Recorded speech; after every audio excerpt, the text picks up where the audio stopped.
পুরনো রুটিন শুরু।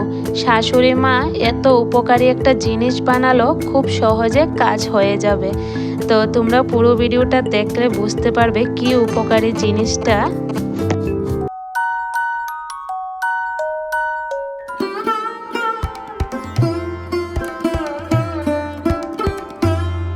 রাধে রাধে বন্ধুরা, গুড মর্নিং। কেমন আছো তোমরা সবাই? আশা করি যে যেখানে আছো ভালো আছো, সুস্থ আছো। আমরাও ভীষণ ভালো আছি। তবে আমার মনটা ভীষণ খারাপ, এতটা খারাপ কি বলবো। কোনো কাজ করতে ইচ্ছে করছে না, তারপরেও করতে হচ্ছে, কারণ সংসারের কাজকর্ম না করে আর বসে তো থাকা যাবে না। তার জন্য যতটুকু পারছি সংসারের কাজকর্মগুলি আজকে থেকে শুরু করলাম। ওমা, কি খাও তুমি? তুমি কি খাও? কি খাও?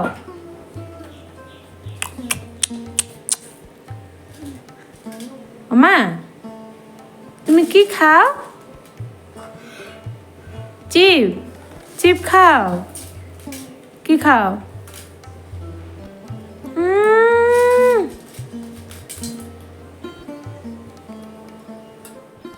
আজকে থেকে কাজ শুরু করেছি, তার মানে এই না যে এতটা দিন কাজ করিনি।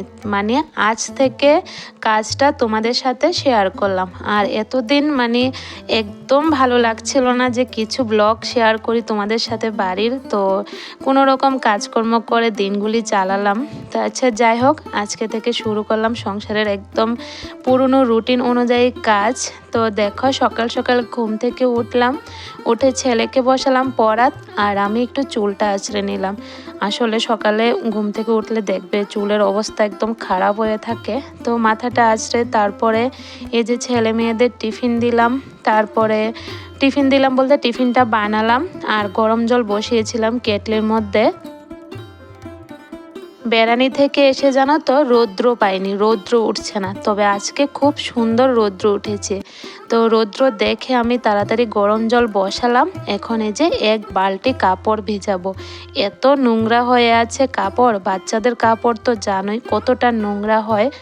আর আমার বাবার বাড়িতে যেহেতু গ্রাম, ওইখানে গিয়ে মাটিতে খেলাধুলা করেছে, কাকুর বাড়িতে, আমার বাবুর বাড়িতে, তার জন্য অনেকটা নোংরা হয়েছে কাপড় চোপড়। তো এখন দেখো গরম জলে আমি ভিজিয়ে রাখছি, একটু পরে ধুয়ে দেব। সংসারের কাজগুলি করছি জানো তো বন্ধুরা, মনের মধ্যে ভীষণ কষ্ট, মানে ইচ্ছে করছে না কোনো কাজ করে। আসলে বেড়াতে না গেলে একদিকে ভালো হয় জানো তো, বেড়াতে যাব ওই জিনিসটা যখন মনে থাকে না, তখন খুব আনন্দ লাগে। আর যখন বেড়াতে চলে যাই তারপরে বাড়িতে আসি, এতটা মন খারাপ থাকে, তখন কোনো কাজেই মন বসে না। তারপরও করতে হয়, কিছু করার নেই। তো মাকে আবার বলছিলাম যে মা, বেড়াতে যাব এতদিন বলেছি, এটাই ঠিক ছিল। মানে তোমাদের বাড়ি থেকে এসে আমি আর কোনো কাজ করতে পারছি না। তারপরে মা আবার বোঝালো যে এটা কোনো কথা হলো, নিজের সংসারের কাজ তো নিজেকেই করতে হবে। তো আচ্ছা, যাই হোক, এটা তো আমিও জানি, তারপরও ইচ্ছে না করলেও করতে হয়, আমি জানি। এক বালতি কাপড় ভিজিয়ে চলে আসলাম সকালে টিফিন করতে। তো এখানে মেয়েটা খাচ্ছে ক্যালগস, আর ছেলেকেও দিয়ে দিলাম টিফিন, ক্যালগস দিয়ে, দুধ দিয়ে, হরলিক্স দিয়ে। আর আমি খেয়ে নিচ্ছি চা মুড়ি। তো সকালে চা না হলে তো আমার একদমই চলে না, তোমরা জানোই যারা আমার প্রতিদিন ভিডিও দেখো। আর যেহেতু প্রচণ্ড শীত পড়ছে, শীতের মধ্যে চা না হলে তো একদমই চলবে না। টিফিন খেয়ে আজকে আর অন্য কোনো কাজ করিনি, ভাবছি যে প্রথমে আগে কাপড়গুলি ধুয়ে দিই, কারণ রোদের তো অবস্থা জানোই, কখন চলে যায় তার কোনো ঠিক ঠিকানা নেই। তার জন্য রৌদ্রটা থাকতে থাকতে আমি কাপড়গুলি ধুয়ে দিচ্ছি। আর মেয়েটাকে কিছুক্ষণ সময়ের জন্য বাইরে ছেড়েছি, দেখলে তো কতটা দুষ্টুমনি করছে, কাপড় ধুতে আমাকে দিচ্ছে না, একটু পর পর এদিকে আসছে। লাল টি শার্ট পরা যে ছেলেটা দেখছো, ও কিন্তু আমাদের বাড়িতে ভাড়াটিয়া থাকে, ওই যে বললাম নানির নাতি। তো আমাকে বৌদি বলেই ডাকে। তো আমার সাথেও কথা বলছে, মেয়েটার সাথেও খেলছে। তো এ করতে করতে আমি কাপড়গুলি ধুয়ে দিচ্ছি। আসলে মেয়েটা নাহলে দুষ্টামি করে, ওকে আবার ভীষণ ভয় পায়। তো ওর জন্য কিছুক্ষণ সময় ও থাকলো, দুষ্টামি করেনি, আমি তাড়াতাড়ি করে কাপড়গুলি ধুয়ে দিতে পারলাম। আমার অনেক বন্ধুরা আমার বাবার বাড়ির ভিডিও দেখে কমেন্ট করেছ যে আমার বাবার বাড়ির পরিবেশটা নাকি খুব সুন্দর আর আমার বাবার বাড়িটাও দেখতে খুব সুন্দর। হ্যাঁ গো, আমার বাবার বাড়ি সত্যি খুব সুন্দর, আমার এতটা ভালো লাগে কি বলবো। আর আমি মনে করি সব মেয়েদের বাবার বাড়ি খুব প্রিয় হয়, মানে সুন্দর হয়। তো আমার বাবার বাড়ির পরিবেশটা যেহেতু গ্রামের পরিবেশ আর বাড়িতে হাঁস মুরগি গরু ছাগল মানে সমস্তটাই আছে, তার জন্য খুব ভালো লাগে। তো আচ্ছা যাই হোক, যতই ভালো লাগুক আসতে তো হবে নিজের বাড়িতে, মানে শ্বশুর বাড়িতে। মেয়েদের তো আসল বাড়ি আসল ঠিকানা শ্বশুর বাড়ি। তো বাবার বাড়ি যেমনই হোক বেশি দিন থাকতে পারি না, তো লাস্ট অবধি কিন্তু শ্বশুর বাড়িতে আসতে হয়। তো আমার শ্বশুর বাড়িও কিন্তু একদম টাউন যে এটা নয়, হয়তো আমাদের বাড়িতে গরু ছাগল হাঁস মুরগি নেই, তবে আমাদের শ্বশুর বাড়িটাও কিন্তু গ্রামের মধ্যেই পড়ে, মানে গ্রাম নয় শহর নয়, মধ্যবিত্ত বলতে পারো। তো আমার এখানেও ভীষণ ভালো লাগে, একদমই খারাপ লাগে না। মাঠের মধ্যে দেখলে তো কত কাপড় দিয়েছে, সবাই কাপড় ধুয়েছে, অনেকদিন পর রৌদ্র উঠেছে, আবার সংক্রান্তির সামনে, তার জন্য দেখো সবাই কাপড় ধুয়ে দিল। তো আমি সকলকে বলেছি যে আমার জন্য কিন্তু জায়গা রেখো, আজকে আমি অনেকগুলো কাপড় ধোবো। তারপরে দেখো এখানে এই যে মাঠের মধ্যে আমার শাশুড়ি মা একটা উনুন বানালো, মানে উনুনটা যে এতটা উপকারী হয়েছে কি বলবো। এখন আর গরম জলের কোনো চিন্তা নেই, স্নান করতে পারবো খুব তাড়াতাড়ি করে। আসলে মাঠের মধ্যে যে আম গাছ কেটে ফেলেছে, অনেকগুলো ডালাপালা রয়ে গেছে। তো মাকে বলেছি যে মাঠের মধ্যে একটা মানে ইট দিয়ে একটা উনুন বানালে কিন্তু গরম জল করলে ডালাপালাগুলো শেষ হয়ে যায়। এরপরে দেখলাম হঠাৎ করে মাঠের মধ্যে উনি উনুন বানালো, খুব সুন্দর হয়েছে। আর এখন গরম জল নিয়ে কিন্তু খুব তাড়াতাড়ি স্নান করতে পারবো, আর খুব সহজ হয়ে গেছে কাজ করতে এখন। তো তার জন্যে বললাম যে শাশুড়ি মা এত উপকারী একটা জিনিস বানালো, এখন খুব সহজ হয়ে যাবে কাজ করতে। তারপরে দেখো ঘরে আসলাম, রান্না বসালাম, রান্না একদম সিম্পল রান্না করেছি। তো এদিকে রান্নাও করলাম, তারপরে মেয়েটাকে স্নান করালাম, খাওয়ালাম, ঘুম পাড়ালাম, তারপরে ধরলাম বেডরুমের কাজে। সকালে যেহেতু কাজ করেছি এত একটা ঠান্ডা লাগেনি, তবে এখন তো ঘরে এসেছি প্রচণ্ড ঠান্ডা লাগছে। তো আর আমাদের ঘরে জানো তো প্রচণ্ড ঠান্ডা লাগে, কেন জানি না, একদম ভালো লাগে না ঠান্ডার জন্য। আর ঠান্ডাটা আমি একদম সহ্য করতে পারি না। তারপরও চাদর গায়ে দিয়ে এখন এই যে কাজগুলি করছি। তো প্রথমে বিছানাটা গোছাচ্ছি, আর সকাল থেকে মানে এ রুমের কাজটা হয়নি, অন্য বাকি 2 রুমের কাজ আমি সেরে নিয়েছি। তো এই রুমের কাজটা ভাবছি যে একটু পরেই করব। তো এখন মেয়েটাকে ঘুম পাড়ালাম, তারপরে কিন্তু এই রুমের কাজগুলি গুছাচ্ছি। অনেকেই আমাকে জিজ্ঞেস করেছ যে আমি দাদা বৌদিকে কেন দেখাই না ভিডিওতে, ভাইয়ের বউকে। আসলে আমার দাদা বৌদি বাড়িতে থাকে না, তার জন্য দেখাতে পারি না। তো কয়েকদিন আগে যেহেতু আমার মানে বাবার বাড়ি গৃহপ্রবেশ গিয়েছিল একটা ভিডিও, অনেকে দেখেছো, অনেকে হয়তো দেখোনি, তো দেখে নিও। এই ভিডিওতে কিন্তু আমার ভাইও আছে, ভাইয়ের বউও আছে, সবাইকে নিয়েছি। তো এখন যেহেতু দাদারা বাড়িতে থাকে না, তার জন্য আর দেখাতে পারলাম না। তবে যখনই আবার সবাই একসাথে হব অবশ্যই তোমাদের সাথে শেয়ার করব। কাজের ক্ষেত্রে ইচ্ছে থাকলেও কিন্তু সবাই বাড়িতে থাকতে পারে না। আমাদের বাড়িটা যেহেতু অনেকটা গ্রামে, তার জন্য মানে দাদা বৌদি থাকতে পারে না ওই যে গ্রামের মধ্যে, কারণ গ্রামের কাজ আর দাদা বৌদি যে কাজটা করে সেটা কিন্তু শহরের দিকে থাকতে হয়, তার জন্য দাদা বৌদি বাড়িতে আর থাকতে পারে না। তবে প্রায় সময় কিন্তু যায়, কিন্তু দাদা বৌদি যখন যায় তখন তো আমি যেতে পারি না, আমার তো যেতে হয় ছেলের এক্সাম দেখে, স্কুল বন্ধ দেখে, তার জন্য বেশি একটা দেখা হয় না আর। তো দেখো কথা বলতে বলতে এদিকে ঘরটা ঝাড় দিয়ে গুছিয়ে পরিষ্কার করলাম, এখন ধরলাম বারান্দাটা।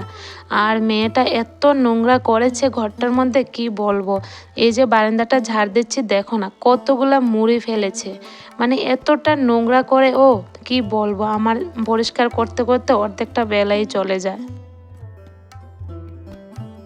একে তো কাজ করতে ইচ্ছে করছে না, তারপর আবার কাজ বাড়িয়ে দিচ্ছে মেয়েটা। তো এখানে দেখো বারান্দাটাও ঝাড় দিয়ে এখন এই যে ঘরের মধ্যে কম্বলগুলি পেতে রাখছি, এতটা ঠান্ডা, কম্বল না পাতলে থাকাই যায় না, প্রচণ্ড ঠান্ডা পড়ছে, জানি না কবে এ ঠান্ডা কমবে।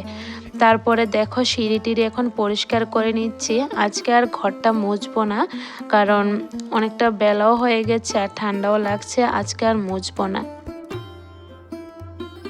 সংসারের কাজগুলি যখন করি জানো তো বন্ধুরা, মনের মধ্যে শুধু বাবার বাড়ির কথা মনে পড়ে, যে এ সময় এটা করেছি, এ সময় ওটা করেছি, মা এটা রান্না করেছে, মানে বাবুর দোকানে গিয়েছি, মানে অনেক কথা মনে পড়ে, কি বলবো। এত কাজ করছি, দেখো কাজের মধ্যে কিন্তু আমার সারাক্ষণ বাবার বাড়ির কথাগুলিই মনে পড়ছে। কিভাবে যে দিনগুলি চলে গেলাম ফট করে দিনও চলে গেল, আবার বাড়িতে চলে আসলাম।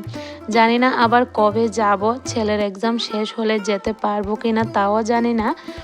তো ইচ্ছে আছে, দেখি এক্সাম শেষ হলে যাওয়ার, বাকিটা তো মানে সময়ে দেখা যাবে। তো দেখো সমস্ত কাজ বাজ শেষ করে এখন আবার চুলটা আঁচড়ালাম, তারপরে চাদর গায়ে দিলাম, প্রচণ্ড শীত পড়ছে। আর এখনও দুপুরের খাওয়া দাওয়া করিনি, খাওয়া দাওয়া করব একটু পরে। তো মেয়েটাকেও এখানে মাথাটা আঁচড়িয়ে দিচ্ছি, একদমই চুল আঁচড়াতে চায় না। প্রচণ্ড ঠান্ডা পড়ছে, ঠান্ডার জন্য একদমই থাকা যাচ্ছে না। তো দেখো চাদর গায়ে দিয়ে বসেছি আর একটু সময় মানে ভিডিওর কাজ করলাম। তো ভিডিওটা এখন মাত্র ছাড়লাম। তো চলো এখন খাওয়া দাওয়া করি। আজকে রান্না বাড়া একদম সিম্পল, বেশি কিছু রান্না করিনি, অতটা ঠান্ডা আর হঠাৎ করে আজকে একটু কাজ বেশি করলাম, এই জন্য বিরক্ত লাগছিল, আর রান্না করিনি। তো শুধু একদম সিম্পল রান্না, ডিম সিদ্ধ, ডাল, ভাত, আর কিচ্ছু না। চলো খেয়ে নি, খিদাও পেয়ে গেছে, 4টা বেজে গেছে, এখনো ভাত খাইনি আর অতটা ঠান্ডা লাগছে। যখন ভাত খাবো যে কতটা ঠান্ডা লাগবে কি বলবো। তো চলো দুপুরে খাওয়া দাওয়া করি, দুপুর বলতে বিকেল হয়ে গেছে, খাওয়া দাওয়াটা শেষ করি, প্রচণ্ড খিদা পেয়েছে। লাইটটা পড়ছে এদিকে। এতদিন মায়ের হাতের রান্না খেয়েছি, এখন নিজে রান্না করব বলে একদম ইচ্ছে করে না, করতেও ইচ্ছে করে না। তবে পেটে তো আর সয় না, পেটে তো ক্ষুধা লাগে, খেতেই হয়। তো দেখো ডিম সিদ্ধ আর গরম গরম ভাত, আমি খাবো এটা দিয়ে, আর ছেলেমেয়েরা ডাল আছে, ডাল দিয়ে ডিম সিদ্ধ দিয়ে খাবে। আমি তবে ডালটা খাবো না, ভালো লাগে না। তো একদম সিম্পল খাবার, আর শীতের মধ্যে এটাই মনে করি বেস্ট খাবার। আমার বেশি একটু তরকারি লাগে না, অল্প কিছু হলেই কিন্তু আমি খেয়ে নিতে পারি। তারপরে দুপুরের খাওয়া দাওয়া শেষ করে এখন প্রায় সন্ধে লেগে গেছে, শীতের ড্রেসও লাগালাম, বললামই তো ঠান্ডা। তারপরে দেখো এখানে কাপড় চোপড়গুলি গুছিয়ে নিচ্ছি। আজকে খুব সুন্দর রৌদ্র উঠেছে, দেখো সমস্ত কাপড় কিন্তু শুকিয়ে গেছে, তো এখন গুছিয়ে নিতে পারছি। দীপা ব্লগস আইডি থেকে বোন আমাকে কমেন্ট করেছে, সম্পূর্ণ ভিডিওটা দেখলাম দিদি ভাই, খুব ভালো লাগলো। তো তোমাকে অনেক অনেক ভালোবাসা, তুমি কিন্তু অনেকগুলো কমেন্ট করেছো এই কয়েকটা দিন ধরে, হয়তো তুমি আমার নতুন বন্ধু হয়েছ। তো তোমাকে অনেক অনেক ভালোবাসা, এভাবে আমার পাশে থেকো। আর তুমি কোথায় থেকে আমার ভিডিওটা দেখছো প্লিজ বোন একটু জানিও, আসলে আমার খুব ভালো লাগে যে আমার বন্ধুরা কোথায় থেকে আমার ব্লগ দেখছে। শম্পা যাদব আইডি থেকে বোন বলেছে, খুব ভালো লাগলো তোমার ভিডিওটা, তো তোমাকে অনেক অনেক ভালোবাসা।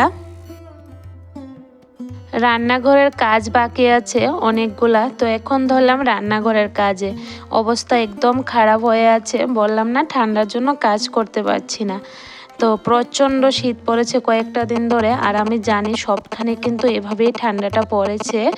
তো মানে জানোই তো ঠান্ডার মধ্যে কাজ করাটা কতটা কষ্ট, আর বাচ্চা থাকলে তো আরও বেশি, বাচ্চাদেরও দেখতে হয়। কারণ আমি যদি রান্নাঘরের জলে ধরে কাজ করি, মেয়েটাও আসে আবার, তো ওকে দেখে ওকে সাবধানে রেখে তারপরে কিন্তু কাজকর্মগুলো করি। তো এখানে দেখো বাসনগুলো ধুয়ে নিলাম, অনেকগুলো বাসন জমেছে সকাল থেকে, একটা বাসনও ধোয়া হলো না। তো এখন সবকটা বাসন ধুয়ে পরিষ্কার করলাম, আর গ্যাসের চুলা চাটিগুলো এখন মুছে পরিষ্কার করছি। রান্নাঘরের কাজ গোছাতে গোছাতে তো চলো বন্ধুরা আজকের মতন ভিডিওটা এখানে শেষ করি। ছোট্ট একটা ব্লগ শেয়ার করলাম, কেমন লাগলো অবশ্যই কমেন্টে জানিও। ভালো লাগলে চ্যানেলটাকে সাবস্ক্রাইব করে পাশে থেকো। সবাই ভালো থেকো, সুস্থ থেকো, সাবধানে থেকো।